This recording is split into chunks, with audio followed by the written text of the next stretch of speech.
کتنی عزت سماج میں ہے، جہاں وہ کام کر رہے ہیں ان کے کام سے، ان کے فیض سے، ان کے تعلیم سے لوگ کتنے فیضیاب ہو رہے ہیں، کتنے فیضیاب ہو رہے ہیں۔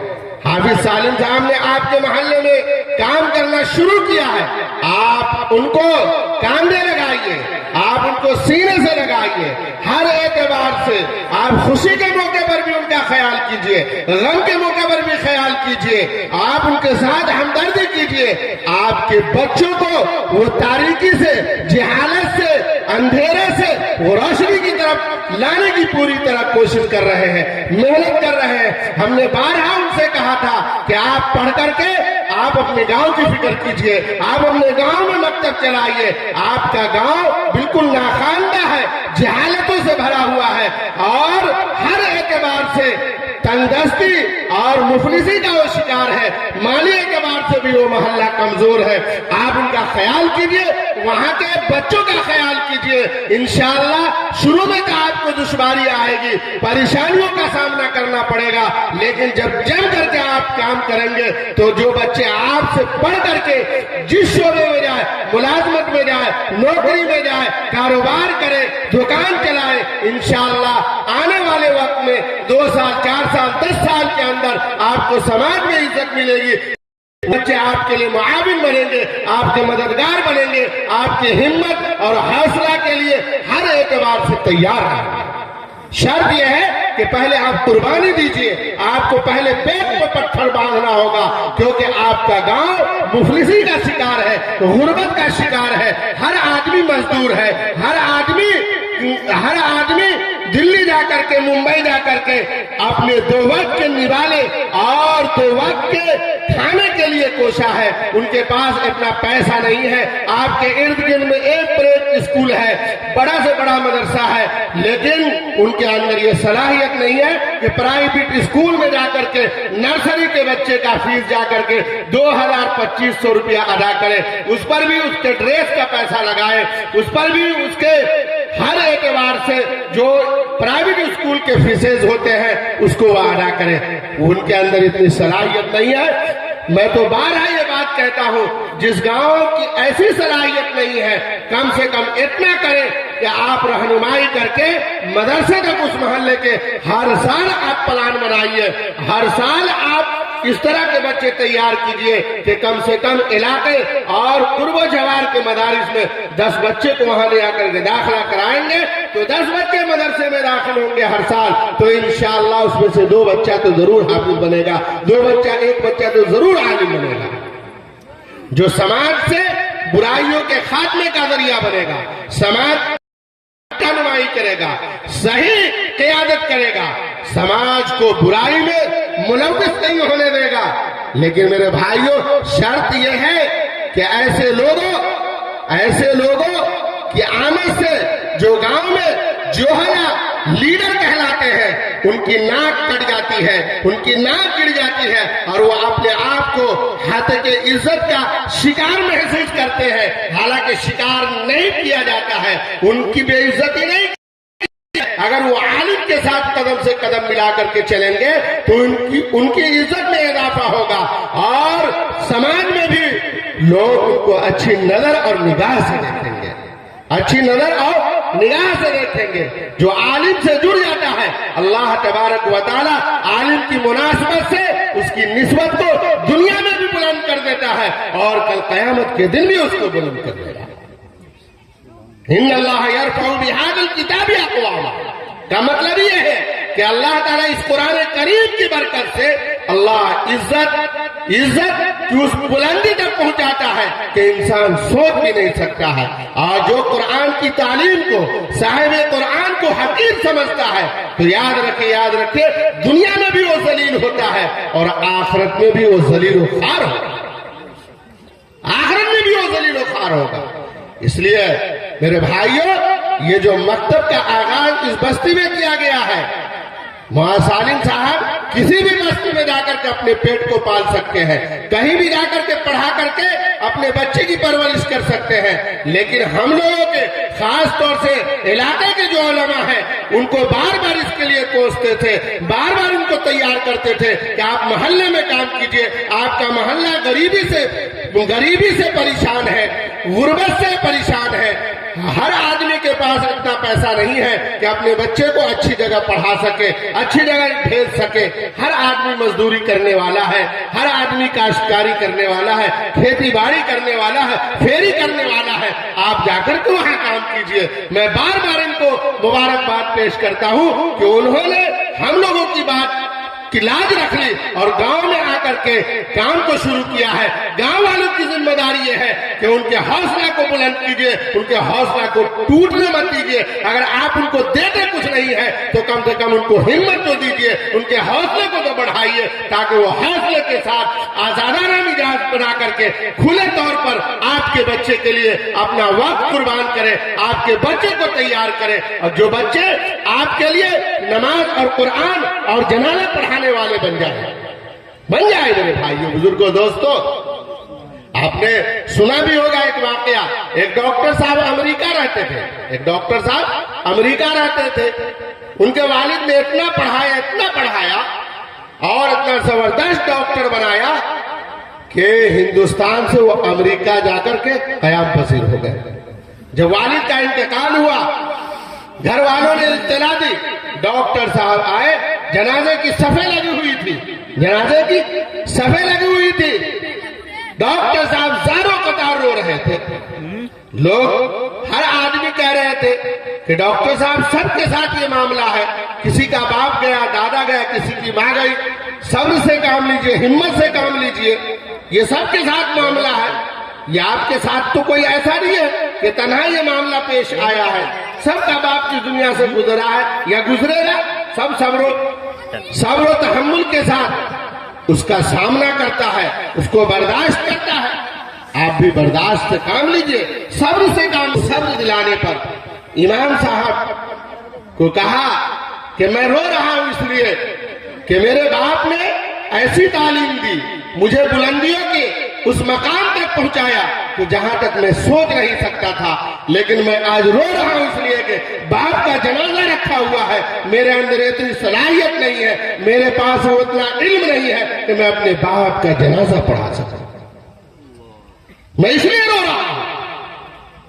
میرے بھائیوں، تو یہ آپ کے بچوں کو اس لائق بنانے کی کوشش کر رہے ہیں، اس لائق بنانے کی فکر کر رہے ہیں تاکہ آپ کا جنازہ رکھا رہے، آپ کا بیٹا پڑھاوے، آپ کا جنازہ رکھا رہے، آپ کی بیوی کا جنازہ رکھا رہے، آپ کا بیٹا پڑھائے، آپ کا جنازہ رکھا رہے، آپ کا بھتیجا پڑھائے، آپ کا جنازہ رکھا رہے، آپ کا پوتا پڑھائے۔ یہ اس کی فکر کر رہے ہیں کہ گاؤں سے جہالت ختم ہو جائے۔ اگر گاؤں کے اندر 10 عالم پیدا ہو گئے، 10 حافظ پیدا ہو گئے تو میرے بھائیوں گاؤں کی شان بھی بڑھ جاتی ہے، پہچان بھی بڑھ جاتی ہے۔ اسی عالم کی وجہ سے گاؤں کو شہرت، عزت ملتی ہے۔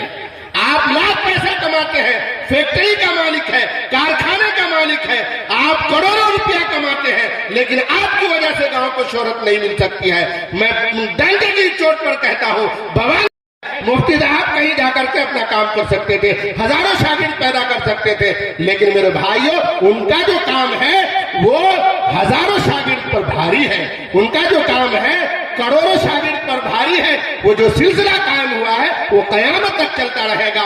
جو کوئی چلاوے، جیسے چلاوے، وہاں سے حافظ قرآن پیدا ہوں گے، وہاں سے عالم دین پیدا ہوں گے، وہاں سے بچیاں قرآن کی تعلیم کو حاصل کر کے جس سماج میں جائے، جس کے نکاح میں جائے، نیک نامی کا شعرہ اس ادارے کو جائے۔ اس لیے میرے بھائیوں، میرے کہنے کا مقصد یہ ہے کہ معاذ سالم صاحب کا آپ خیال کیجیے۔ جتنے یہاں پہ علماء موجود ہیں، بارہا ان کو کہا ہے کہ آپ گاؤں میں کام کیجئے، آپ گاؤں میں کام کیجئے۔ سب لوگوں کے کہنے پر وہ آپ کے گاؤں میں آئے ہیں۔ ایسا نہیں کہ ان کو جگہ نہیں مل سکتی ہے، ایسا نہیں ہے کہ پڑھانے کے لائق نہیں ہے، ان کو کہیں پڑھانے کی جگہ نہیں مل سکتی ہے، ایسا نہیں ہے کوئی امامت کے لائق نہیں، وہ امامت نہیں کر سکتے ہیں۔ سب کے لائق ہے، وہ ان کے اندر پڑھانے کی بھی صلاحیت ہے، امامت و خطابت کی بھی صلاحیت ہے۔ شرط یہ ہے کہ آپ ان کو آپ گلے سے لگائیے، ان کا حوصلہ بڑھائیے اور اپنے بچے کو پڑھوائیے، اپنے بچے کو پڑھوائیے۔ آپ کے بچے دیندار ہوں گے، آپ کے بچے دیندار ہوں گے تو آپ کے نام لیوا ہوں گے. نہ تو میرے بھائیوں ایک واقعہ آپ نے سنا ہوگا, ایک بچہ دن دہاڑے بھورہا چوک پر چوری کرتا ہوا, چوراہے پر ڈاکہ زنی کرتا ہوا پکڑا گیا. لوگوں نے پکڑ کر کے اس کو پولیس کے حوالے کیا, پولیس والوں نے اس کو جیل میں ڈال دیا. ٹرائل ہوا, کورٹ میں چلا, اس کو پھانسی کی سزا ہو گئی. پھانسی کے بعد پوچھا گیا کہ تمہاری آخری خواہش کیا ہے, جیسے عام لوگوں سے پوچھا جاتا ہے جو کسی جرم میں پھانسی دیا جائے, اسی طرح سے اس سے بھی پوچھا گیا. تو کہا کہ میری ماں سے مجھے آخری ملاقات کرا دیا جائے. چنانچہ لوگوں نے اس کی ماں کو بلایا, وہاں کے ذمہ داروں نے, قید خانے کے جو ذمہ دار تھے پھانسی کے وقت, ان لوگوں نے ان کی ماں کو بلایا.